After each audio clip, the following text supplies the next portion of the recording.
parents, the child goes to the teacher who will guide that child.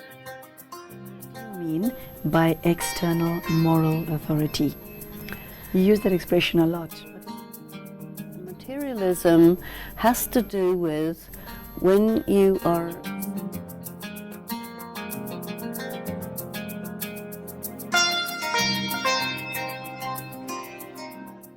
Hello, a very warm welcome back to all of you to the course in Values and Spirituality. For those of you who are just joining us, we are looking at non-punitive methods of correction in Book 2 of the course. I would like to welcome Sister Denise into our studio today. Sister Denise, it's always a pleasure having you here. Thank you very much. We ended off the last episode discussing non-punitive methods of correction, and because we didn't finish that discussion, we decided to split this discussion into 2 episodes. And in this particular episode, we will be looking at that topic, but more so in the context of rehabilitating somebody, rehabilitating an individual in that position. You must be aware that there will be a number of individuals watching you right now or reading this book and think, I am sorry, what? Are you out of your mind? Okay. Some may even go so far as to say that this is total hogwash, what you're proposing, and also that this soft touch, this soft glove approach could encourage criminality, could encourage errant, antisocial, ugly behavior in human beings. Because it's too soft, it's too feminine, too wishy-washy. It doesn't provide structure to human beings as far as their conduct is concerned. There would be no reason not to perpetuate criminal behavior. I think that we have to look at what causes a person to do an act which is against the principles of karma philosophy. And I'm going into karma philosophy now as opposed to the 2 opposing man-made value systems. Spirituality says that all people, regardless of how they behave, all people are fundamentally spiritual beings, and the inherent qualities of a spiritual being are purity, peace, power, love, and bliss. Anyone who is filled with those qualities, or where those qualities are present to a maximum degree, the behavior will reflect that that is what's on the inside. A person who is operating in opposition to that indicates more than anything else that that person is completely devoid of those qualities, which means that that person is spiritually depleted. The person is weak. It doesn't mean the person is bad, it means they're weak. So when you have somebody who's weak, what you need to do is to strengthen them. Okay, I want to stop you there. If you encounter somebody who's weak, why is it the responsibility of B or C or D to strengthen A when B or C or D did not contribute to A's weakness? Well, when you are caught for performing a crime, it's the state that punishes you, you know. And so if the state punishes you, then it means the state has taken on the responsibility to limit that person in what they're free to do. Now, we also have to see if the state has contributed in any way to creating their spiritual weakening. And it may or it may not have, but it's something to look at. We also need to see what are the things that cause a person to be spiritually weak. And there are many things. What happens is, with this approach that I'm taking, we're challenging some very common social behaviors or social attitudes, which has a tendency to say or to speak in generalizations. say all these people are criminals. And they will criminalize a whole section of the population. Anyone who lives in the slum, by definition, is a criminal. You know, this is a very, very commonly held idea. This is actually false. Many may be, but you cannot say that everyone is. It's dehumanizing. So you dehumanize the people in advance of any crime being committed. You provide lower quality education. The community is experiencing poverty, which is very stressful, and a lot of time where there is poverty, there's also alcohol abuse. So you have a whole setup which is designed to intensify the likelihood of criminal behavior. And you're saying, well, it's not my fault, it's their fault. So you are criminalizing the victim. It happens very often to women who are sexually harassed or sexually abused. It's always their fault because of the social attitude that says, oh, well, a man would never do something like that unless he was provoked. Excuse me, there's no evidence of that. You see. So what I'm challenging is some of these social attitudes which are really based on prejudice, and that if you are operating on the basis of prejudice and you're criminalizing a whole bunch of people with your generalizations, then you know you need to be challenged. And I think if we start looking at the philosophy of karma in all of this, we have another angle to look at it on. Labeling is part of it. What do you mean by that? These people are criminals. This person is a thief. You know, a person stole, got caught. There may be special circumstances or all sorts of things can be there. It's a one-time event. And yet they got the label, and that's the end of their opportunity to function in the society. When you have somebody who has performed antisocial behavior, the question I would ask is, do you want to reintegrate that person into civic life or not? Very important question. And if the criminal justice system has behind its activities the aim to reintegrate people into the social system, that's one approach. But it doesn't go without saying, you know, generally speaking, once somebody is entered into the criminal justice system, gets a record, that's it. They are condemned to stay within that. So that you get a very large number of people occupying prisons that are designed for a small number of people. And then you get a problem of overcrowding, which again creates a stress, which creates criminal behavior within the prison system. So the whole thing is designed, in my view, to fail. And maybe they want it to fail, I don't know. But what I'm looking at is the idea, the concept of rehabilitation. Because it's seen that pretty much all violent crime is performed by people who have been violated, it means that that person requires therapy.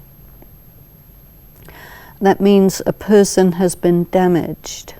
Now, if you have a damaged person and you punish that person for being damaged, what are the values that you're operating on? You're operating on values that say privileged people are better than less privileged people, and we're going to make sure to keep that. You see? And what I'm saying is that the values that promote that kind of idea are values that are against the principles of spirituality. They're very expedient. but they do not take into consideration the fact that the person you're punishing is an immortal soul. And there is a karmic impact on all of this. So when we look at the idea of rehabilitation,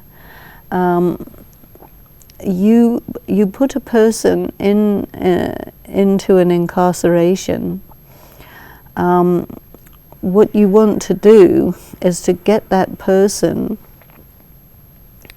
to say, honestly, whether they think what they did was good or bad. Sister Denise, I'm going to stop you there. The first question that comes to mind as I listen to you speak is there's an expression in the legal profession, and I've heard this and I've seen this in a judgment actually from the High Court.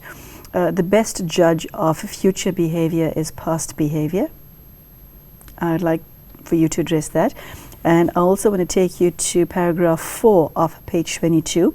A non-punitive approach to correction would include establishing and maintaining a good rapport with the person.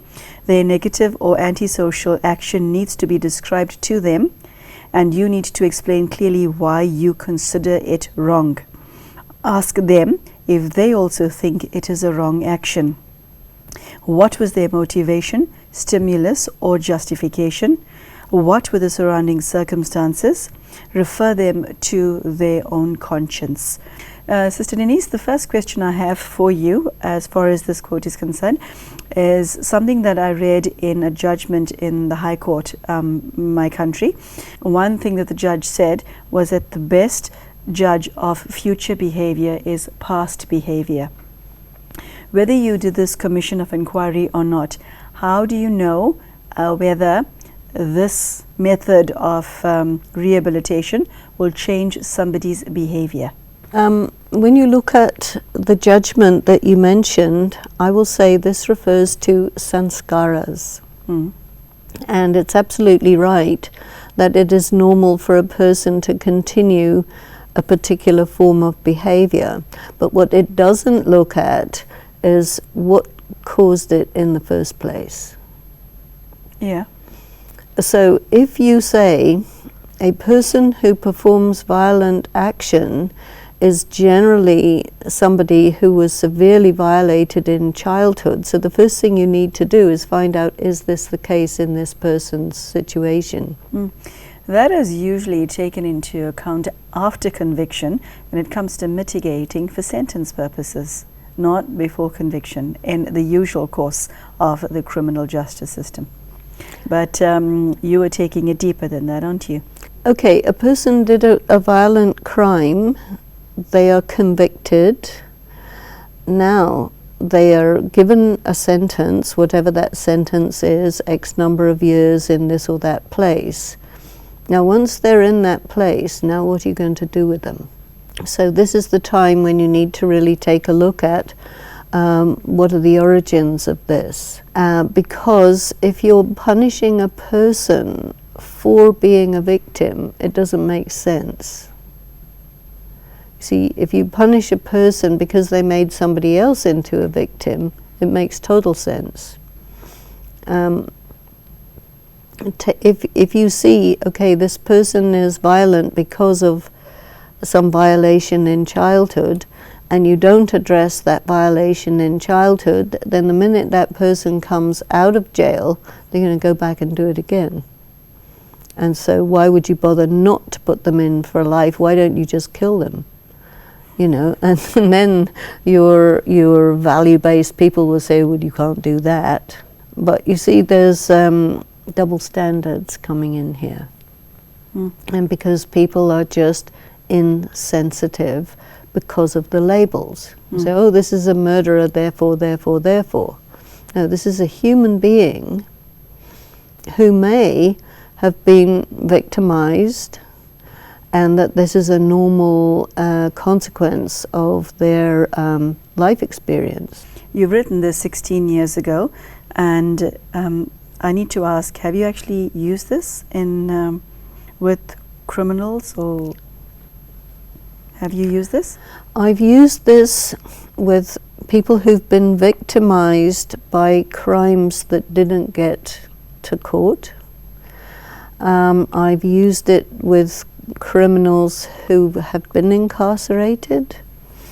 I've used it with people who got away with stuff. I've used it in circumstances where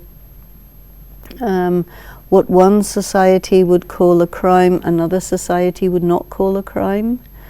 A lot of the areas where I've used it is where it doesn't ever get to the criminal courts, but the family deals with it or fails to deal with it, and you just have a bunch of people who are suffering.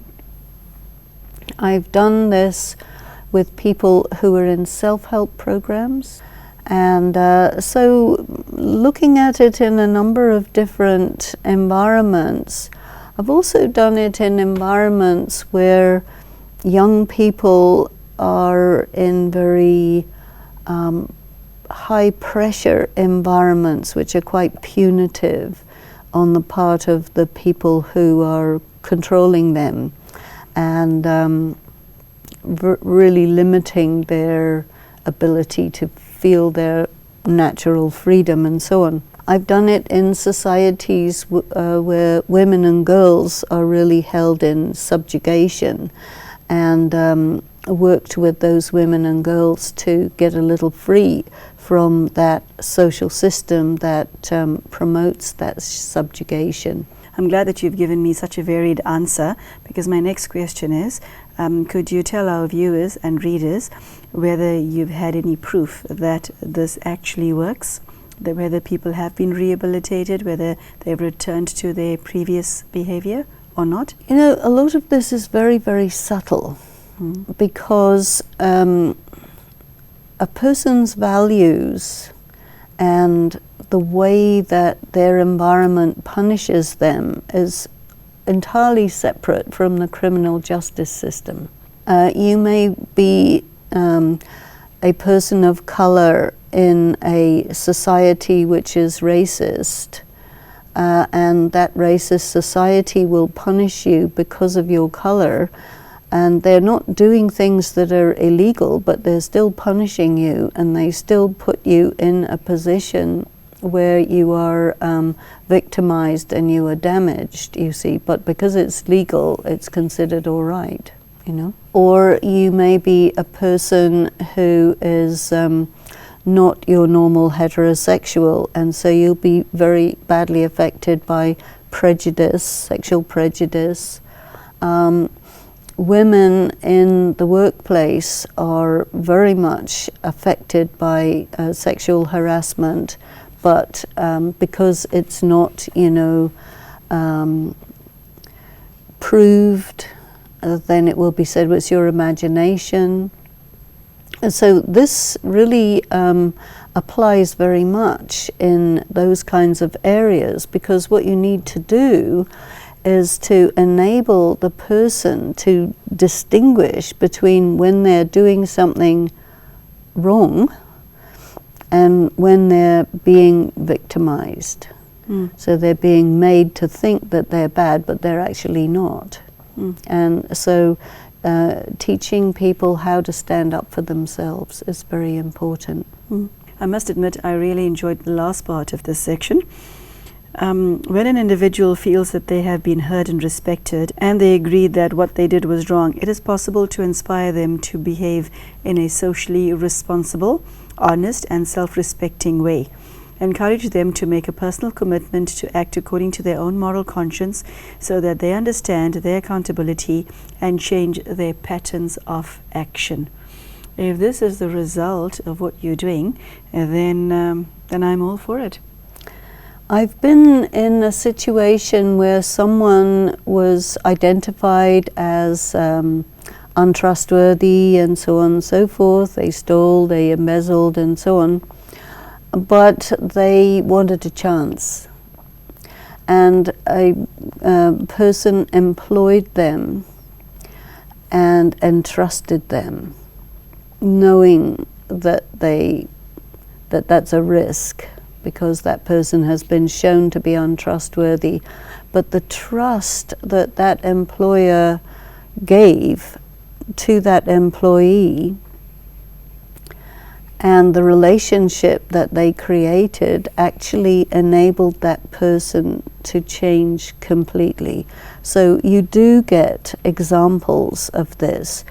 I don't think you can say that this sort of thing is a blanket solution, because person's socially deviant behavior is full of complications, and some people are weaker than others. Some people will actually do the meditation, they really want to get their act together, get their life together. Other people have given up on themselves. So there are many, many factors. But what I'm saying is that there are certain things that we need to challenge in terms of prejudice that needs to be challenged. There are certain things like labeling that needs to be challenged, certain habits that are very widespread in the society that need to be challenged. And you challenge it by raising the subject and saying, don't talk about someone like this because that's not right. Talk about them like this. If you say you have plenty of values, then add this one to it. So what you're saying is that this cannot be used for every single criminal and every single person who displays antisocial behavior. It won't work for everybody, it'll only work for some people. Well, just as any blanket solution doesn't work for everybody. I mean, you say, okay, the best way to deal with criminals is put them all in prison. It may or it may not be. It may be for some, it may not be for others. You really need to be able to look at people on a case-by-case basis. Yeah, on that note, I'm going to refer you back to what you said at the bottom of page 24. Refer them to their own moral conscience. In your experience, does every human being have a conscience? Are there individuals who do not have a conscience? Every human being has a conscience, but some people's conscience has been destroyed through various means. And most people's conscience is pretty dysfunctional. And there are many things that can be done to sharpen it and make it functional or to make it sharp from blunt, clear from fuzzy.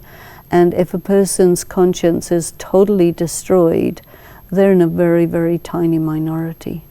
Thank you for that. This was, I think, from all the discussions that we had in values and education in spirituality thus far, this has been my favorite one because it's unusual and, like I said, deeply humane, and it goes against the current of the world's direction at the moment. It goes in the opposite direction as far as being kind and humane is concerned. So many blessings for that. Thank you. And thank you for joining us, and I do hope to see you soon for the next episode. Take care and goodbye.